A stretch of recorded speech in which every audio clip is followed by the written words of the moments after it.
Hey everybody, Cindy A. Lewis here. Welcome.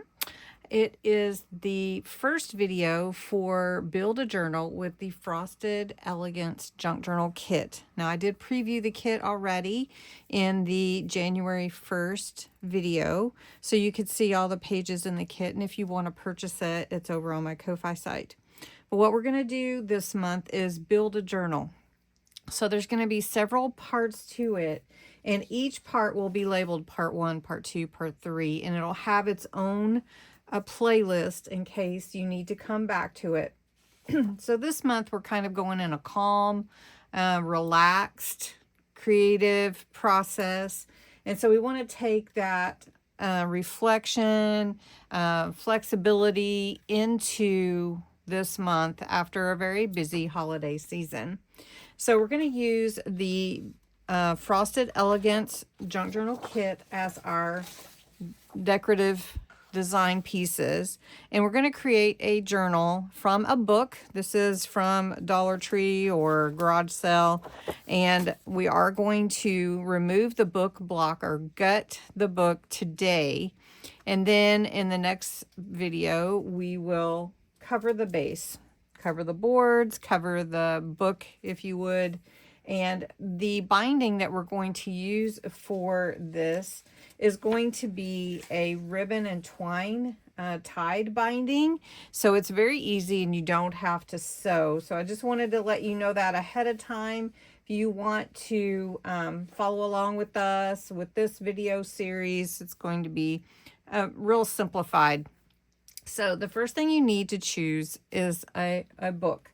You're going to need like a straight edge paper cutter. You could use scissors, but just be careful. And I'm going to remove this cover, and I don't need it. As you can see, somehow my kitties got a hold of this book and decided that it was okay to rough it up a bit.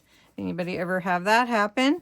The book is very important. It's not that the words on the book pages are not important, but we're going to give this book new life. And then we can use these pages to make book pages and all kinds of things. Tags, pockets, whatever.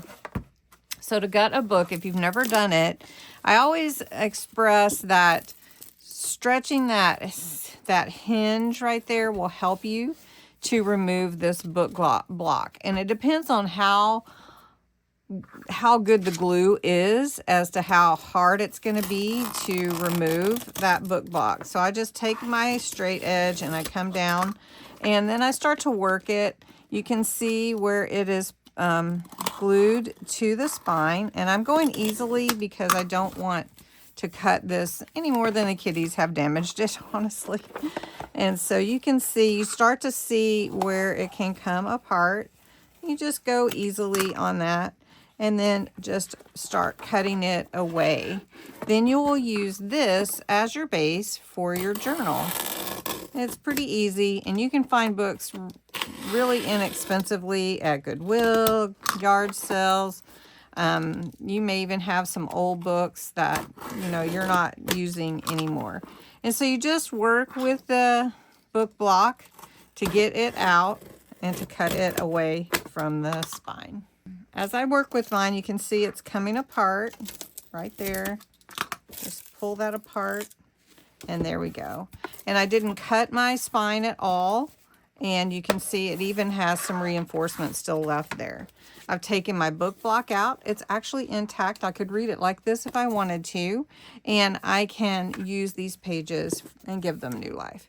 So this is our beginning. It's really simple. Get you a cover, a book, and then we'll be ready for part 2 next time. Thanks for watching.